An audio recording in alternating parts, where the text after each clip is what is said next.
Popište mi prosím příznaky. Taková nepříjemná bolest v zádech. Jakým slovem byste tuto bolest popsala? Pálí, pulzuje, je pronikavá, tlačí, štípe, bodá, vystřeluje. Vystřeluje. Nejčastěji do pravé nohy, doktore.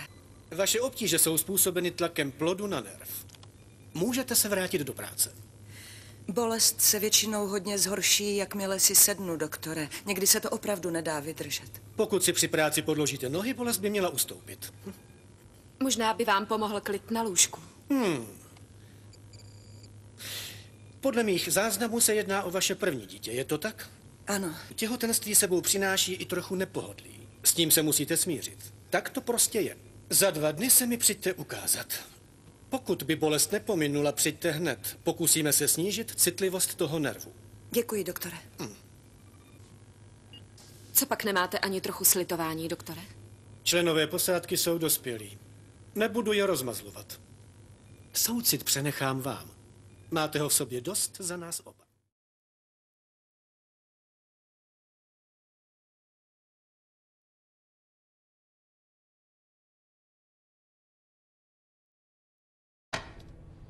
Kdo to všechno uvidí? Ten, komu to pošlete. Uvidí to někdo na Atlantidě? Vzkazy jsou soukromé. Můžete být sentimentální. Dobrá. To je vzkaz pro generála Jacka O'Neilla z velení Hvězdné brány. Cítím povinnost vás informovat o vážných chybách v rozhodování mezi vedoucími osobnostmi této expedice. A především doktorky Elizabeth Weirové. Její akce opakovaně a nebezpečně vystavily členy této expedice extrémnímu nebezpečí a vedly přímo k tragické situaci, ve které se nyní nacházíme.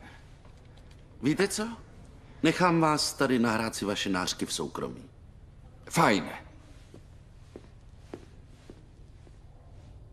Dělám si záznamy o rozhodnutích doktorky Weirové, které vám teď předám.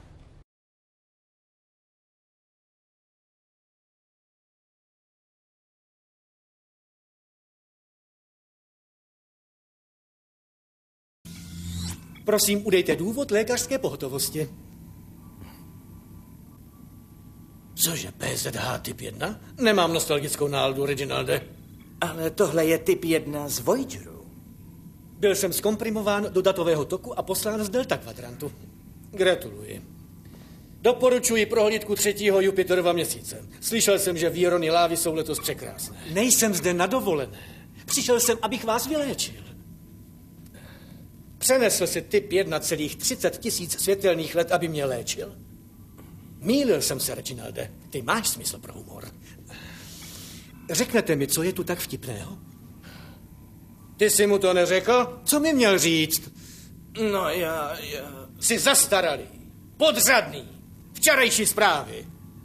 Můj program byl vyřazen? Vyřazen? Ne, to ne. PZH typ 1 byl překonfigurován k drhnutí plazmových potrubí na člunech vyhážejících odpadky.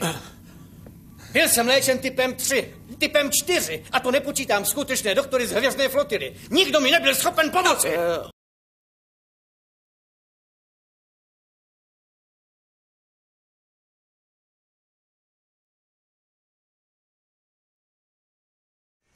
Netušíte, kam jdem, že? Orientuji se. Překlad ztratil jsem se. Jasně nám řekli, kudy máme jít. Dávám přednost přímé cestě. V Shepardově světě je všechno o zkratkách. Je to tu zas. Co? Jsou tu zvláštní hodnoty. Někde tam. Definujte zvláštní. To slovo neznáte? Vím, co znamená zvláštní. Divné, mimořádné. Snažím se zjistit, jestli to stojí za to sejít z cesty do vesnice. Radioaktivní hodnoty ve středověku? Stejně už jsme zabloudili. Já jsem nezabloudil. Nemůže v tom být citron.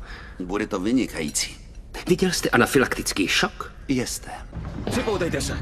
Nesmíte letět podle plánu, jinak nás ta zbraň zaměří. Já vím, co dělám. Jen říkám, neleďte po přímé lince. Rodny, sklapněte.